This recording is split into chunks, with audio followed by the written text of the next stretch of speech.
A Farm Prepares for Winter. Sleep Tight Farm by Eugenie Doyle, illustrated by Becca Stadtlander.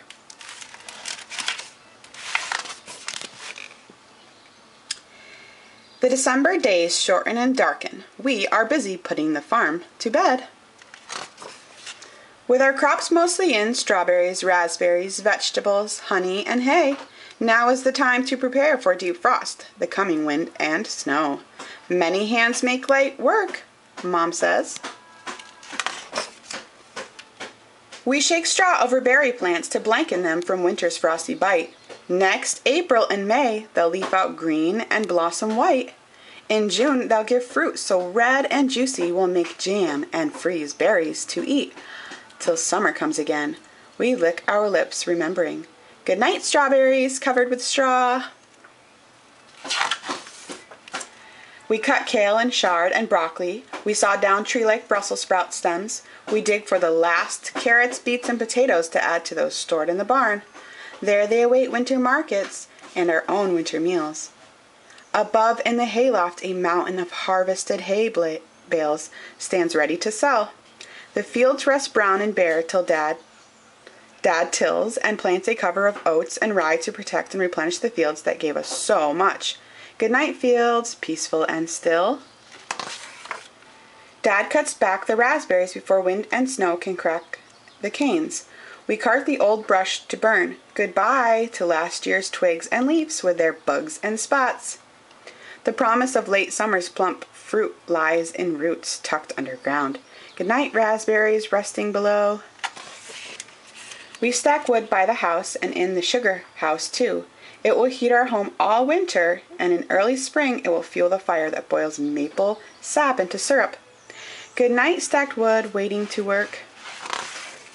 Before the winter winds come howling, we secure the hoop house's plastic sides with ropes and bales of hay.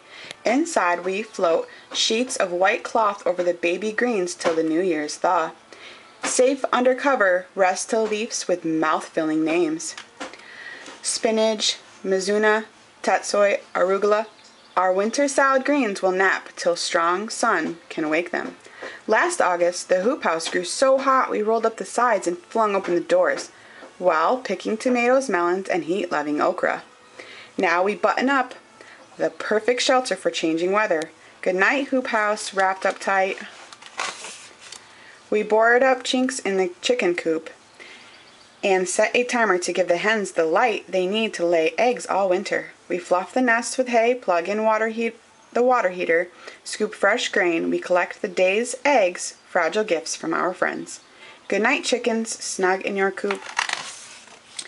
With bales of hay, we build a windbreak for the beehives and place a stone on each lid to hold it firm. We make the hive entrances smaller to keep roaming field mice out. Within each hive, a single queen lies in a cluster of maids working to keep her fed. In September, we harvested honey and wax. We left enough for the bees who made enough for us. Good night, bees, shelter and safe. The farm stand is stocked for the holidays with fresh eggs, greens and roots, onions and garlic braids, decorative corn, honey and maple syrup. There's plenty for us and plenty to sell. Mom and Dad move planter, cultivator, tiller, and baler into the equipment shed, a shed from rust and cold. The tractors go in last. Good night, farm. The fire jumps in the wood stove. We feast on homegrown treats, vegetable soup and berry pie. We pull clinking lights from a box, untangle tangle to hang on the porch. Look, Mom says, the rising moon, a bright sway of stars in the sky. We light beeswax candles to soften the longest night.